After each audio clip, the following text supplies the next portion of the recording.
제가 98학번이거든요. 너무 힘들어서 해외 포닥을 1년 갑니다. 이 점점점은 뭐예요? 공부하고 떨어지고 같이 포닥을 했던 다른 동료들은 학교 교수님이 두 분 모두 해외 포닥을 가셨던데 좀 자신이 없었어요. 절대 난 서바이벌 못할 것이다. 박사 과정이 너무 힘들었고 그 박사 후 연구원의 생활은 전 되게 더 좋았어서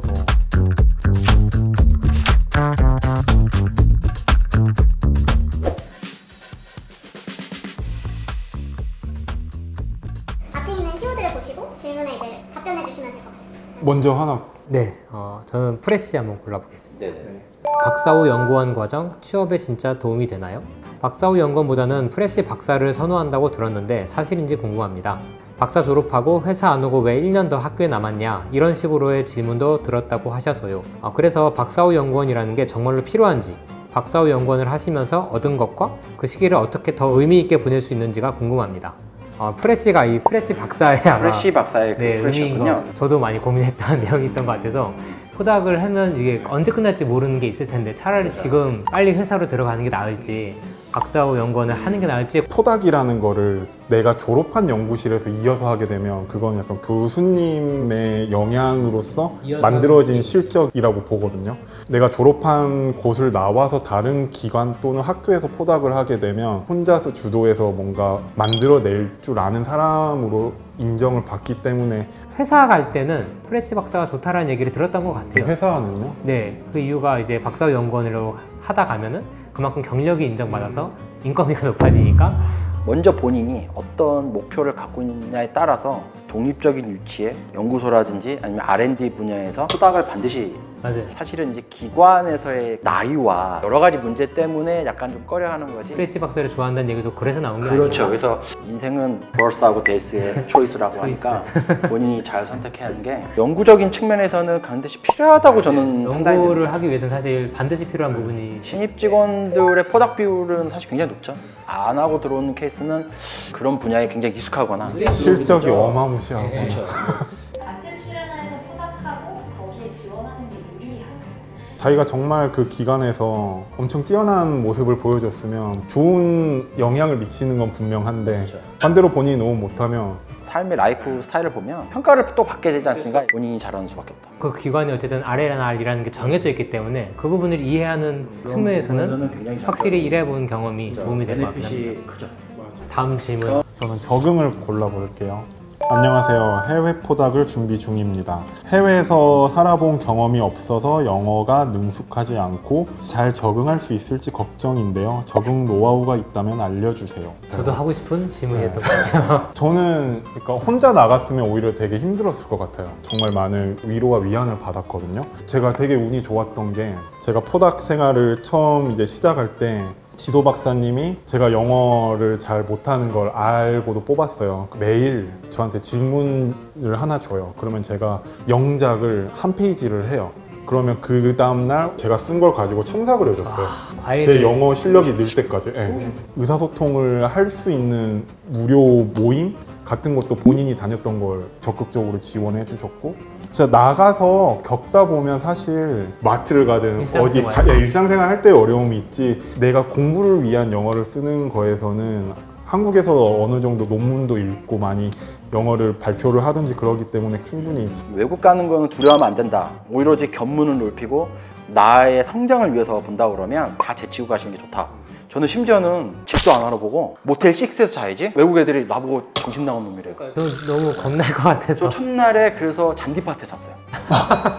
오히려 그런 해외 포닥 나가는 기회를 만드는 게 어렵지. 어렵죠. 기회만 되면 무조건 나가는 게 맞는 것 같아요. 다음으로 제가 할까요?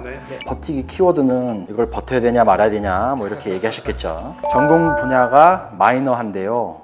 취업할 수 있는 기업이나 기관이 매우 한정적이라는 것이 가장 신경 쓰입니다. 지금 대학원에서 열심히 연구해도 취업을 못하면 어떻게 될지 불안하고 걱정입니다. 원하는 기관, 기업 분야의 공고가 나올 때까지 무작정 버티면 될까요? 비인기 분야의 박사 조언 부탁드립니다. 딱 맞네요, 진짜. 저도 비인기 분야였고 근데 공부하면서 굉장히 힘들었는데 결국엔 버티는 사람이 이기고, 근데 중요한 게 있어요. 이 모든 전제 조건은 본인이 그만큼 잡을 수 있는 실적과 능력과 그만큼의 인지도는 있어야 돼요. 성공 사례가 있는 박사님들 또는 성공했던 교수님들하고 반드시 많은 상담을 통해서 상태를 진단하고 파악을 하고 어떤 플랜을 잡아야 라고 말씀드릴 수 있겠네요. 마지막 비정규직은 박사님께서 안녕하세요. 박사후 연구원 과정을 하고 있는데 비정규직으로 불안한 신분으로 언제 취업이 될지 몰라 불안합니다. 이 어려운 시기를 어떻게 극복할 수 있을까요? 조언 부탁드립니다.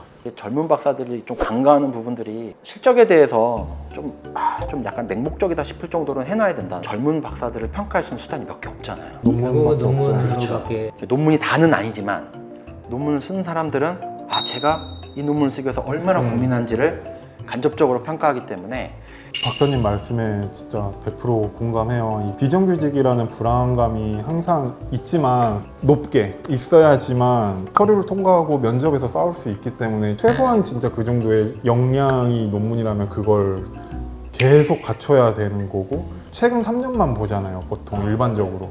그래서 그걸 계속 끌고 가는 게 어렵긴 하죠, 많이. 힘들죠. 네. 최근 3년, 최근 5년 이렇게만 보니까 이때 입사할 때도 한 60개 정도? 60개요? 네, 60개 정도 쓰고 들어갔는데 저도 똑같은 고민이 있었던 상황이었기 때문에 그때 내가 무슨 답을 들었으면 마음에 들었을까 싶으면 사실 없었던 것 같거든요. 자리 잡았으니까 저렇게 얘기하겠지 라고 생각을 솔직히 저는 했을 것 같아서 응원하는 마음만 그냥 드릴 수 있지 않을까. 본인이 아무리 열심히 하더라도 이 입구가 제한돼 있다 보니까 사실 내가 원한다고 해서 취업할 수 있는 상황이 아니다 보니까 너무 답답하죠. 선배로서 해줄 수 있는 말도 너무 한정돼 있어서 좀 제가 답답한. 사람이 사람을 평가할 수 있는 시간이 생각보다 그렇게 많지는 않거든요. 그래서 공식적인 자리에서 어떤 역량이 있는지를 한번 미리 준비해서 보여준다면 야, 걔 괜찮더라. 이런 얘기가 나올 수 있도록 스스로 한번 개척해보는 은둔형 연구원 되지 말고 인싸의 개념으로 특히 학회 활동 그런 부분에서 굉장히 샤이하게 행동하면 안 된다 라고 얘기를 드릴 수 있을 것 같습니다. 많은 도움이 될 것 같아요. 그럴까요? 다행이네요. 제가 먼저 말씀드려보면 어디 새로 이동할 때마다 공부 모임을 좀 만들었던 것 같아요.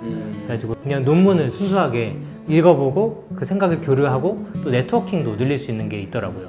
이제 서로서로 사람을 소개해주는 하나의 모임이 되다 보니까 그런 면이 굉장히 좀 저의 노하우? 저는 집착과 집요함인 것 같아요. 이게 책상 앞에서든 실험실 안에서든 심지어 꿈속에서도 안 되는 걸 어떻게 하면 될 수 있게 할까라는 남이 1부터 10까지 생각했으면 나는 100까지 더 계속 파내려가는 게 연구는 절대 혼자 하는 게 아니거든요. 같이 하면 나도 모르게 성장하는 걸 볼 수 있다. 공부하신 분들의 주특기가 대부분 시니컬한 것처럼 보이지만 되게 신기한데요? 좀 가르쳐주세요 하면은 아유 하면서 다 가르쳐주세요. 신나서 신나서 막 그런 부분에서 먼저 들이대라. 가만히 있어서 떨어지는 뉴턴의 사과는 절대 없다. 장기전이라고 생각하고 가셨으면 좋겠어요. 그래도 이제 박사를 마치시고 나오신 거니까 조급하게 생각하지 마시고 좀 좋은 것도 보시고 멘탈 관리도 잘 하시면서 재미있게 연구를 계속 하시면서 기회가 있을 때 그거를 잡으시길 바랍니다. 석사든 박사든 포닥이든 뭐 해외 나가는 거든 무모해 보일지라도 도전을 무조건 해보면 좋겠어요. 젊을 때. 투자한 것만큼의 나중에 청사진은 반드시 올 것이다. 공부 잘하는 애가 한 5시간 공부하면 난 10시간 공부한다. 그러니까 무식한 게 어떻게 보면 가끔 해결하는 방법도 되기 때문에 너무 많은 고민보다는 단순히 하나의 목표를 설정해서 뭐 이런 식으로 한번 살아보면 어떨까? 저는 공부할 때 이공계가 하나도 없어요.